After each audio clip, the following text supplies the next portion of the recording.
ইমুতে মাথা নষ্ট একটি আপডেট দিয়েছে। এখন হচ্ছে 2025 সাল। এই প্রথম আমি দেখলাম ইমুতে এত সুন্দর একটি সেটিংস এখানে যুক্ত করে দিয়েছে। এটা হচ্ছে কল বাটন, যা আমাদের ফোন ডায়াল কলারে থাকে।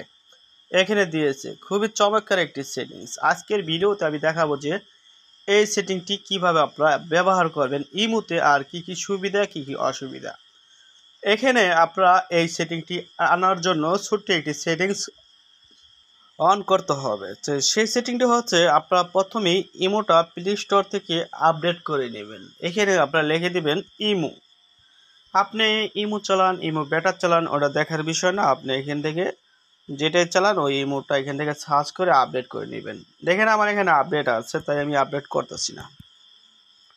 ইমোতে প্রবেশ করবেন, আপনার যে ইমোর প্রোফাইল রয়েছে প্রোফাইলে একটি ক্লিক করবেন।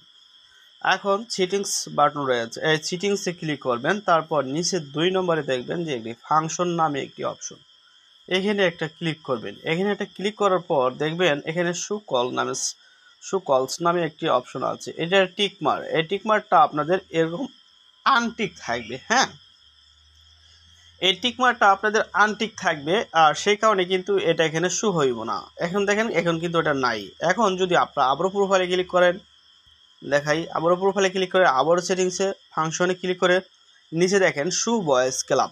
এই ভয়েস ক্লাবটাও যদি আপনি চান এখান থেকে সরিয়ে দিতে পারবেন। একদম নিরাপত্তাভাবে আপনি ইমো চালাইতে পারবেন। চাইলে শুধুমাত্র আপনি নতুন কলস নামে যে অপশনটা যুক্ত করছে শুধুমাত্র আপনি এটাকে কিন্তু এখানে অ্যাড করে রাখতে পারেন। এখন এই যে দেখেন শুধুমাত্র কলস নামে এটাই অ্যাড থাকবে। এখন আপনার ব্যক্তিগত ব্যবহারে আপনি কোনটা ইউজ করবেন। এখন এই কলস নামের যে এই অপশনটা এখানে যুক্ত করছে, এটা কি কি সুবিধা সেটা আমি আপনাদেরকে দেখাবো। আমি সুবিধাগুলো আপনাদেরকে দেখাই দিতেছি হাতে ধরে।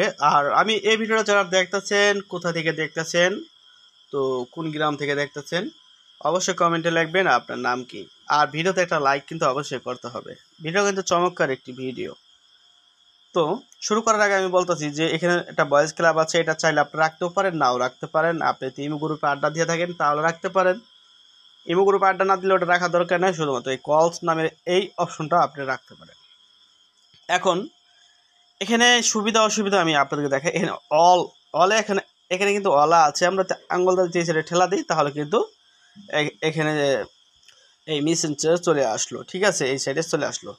এখন দেখেন এই সাইডে যারা যারা আমাকে কল দিছিল প্রত্যেকের কিন্তু নামগুলা কিন্তু লাল হয়ে আছে, লাল একটা কালার কিন্তু চলে আসছে।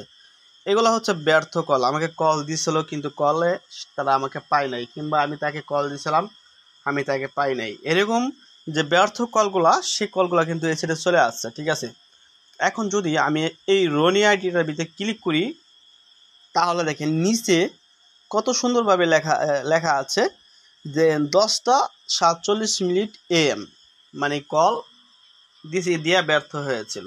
যে কল দিছিল তাকে রিসিভ করতে পারে নাই। হ্যাঁ, কয়টা বাজে কল দিল, কে কটা বাজে কল দিল সেটা সম্পূর্ণ কিন্তু টাইম কিন্তু এখানে চলে আসবে।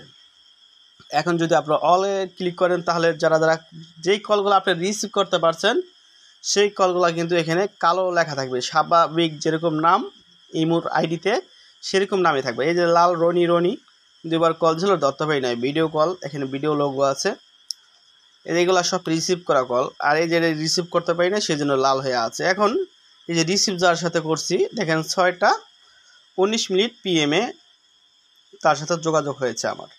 ঠিক আছে, তো এইভাবে টাইম টেবিল সব কিছু কিন্তু থাকবে। এটা হলো আপনাদের সুবিধা অসুবিধা। তো প্রত্যেকেই ভালো থাকবেন, ভিডিওতে লাইক করবেন আমি রিকোয়েস্ট করি। তো নতুন ভিডিও দেখার জন্য এই ভিডিওটা অবশ্যই কেমন লাগলো তা কমেন্ট করে জানাবেন।